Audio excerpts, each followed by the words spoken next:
hoje nós vamos conhecer um pouquinho mais da história, então, do nosso país, de como começou a se tornar um povo organizado e independente lá de Portugal.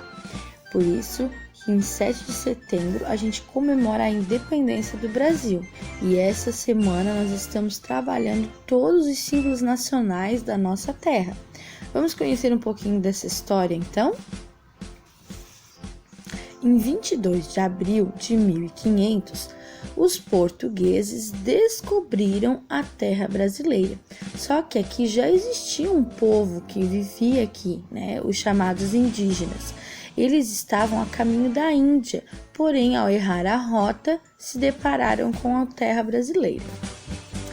Foi então que o Brasil tornou-se uma colônia de Portugal. Tudo o que acontecia aqui no Brasil tinha que passar pelos reis de Portugal.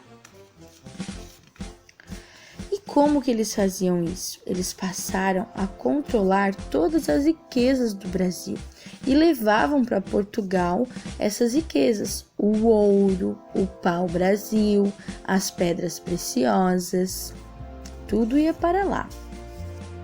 E em 1808, o rei de Portugal veio para o Brasil, então, com toda a sua família.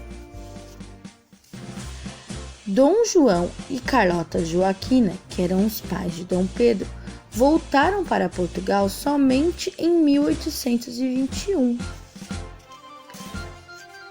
Enquanto isso, aqui no Brasil, Dom Pedro e Leopoldina, sua esposa, ficaram como os representantes da coroa portuguesa.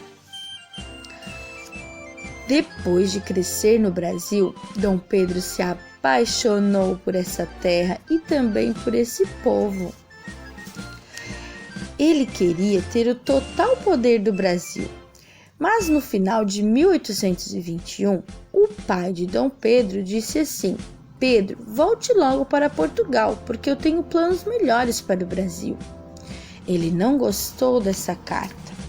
Foi então que em 9 de janeiro de 1822, ele disse: se o povo quer que eu fique, eu fico.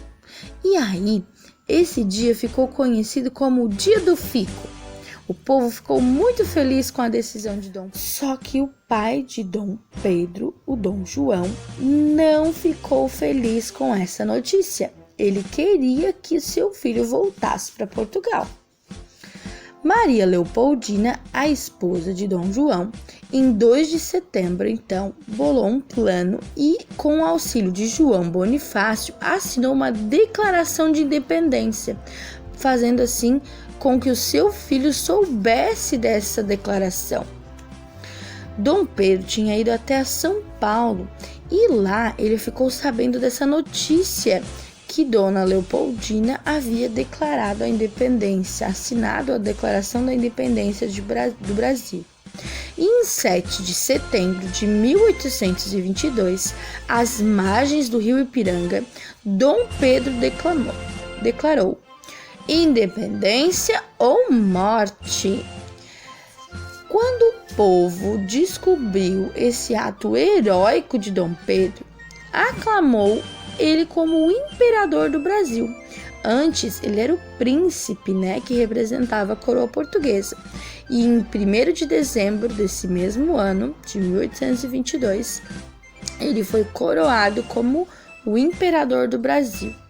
Somente depois de 2 anos é que Portugal reconheceu a independência do Brasil e cortaram-se os laços entre os dois lugares. E assim começa então a nossa história. E é por isso, por causa desse brado de independência de Dom Pedro, que em 7 de setembro a gente comemora a independência do Brasil. Gostaram da história? Espero que sim!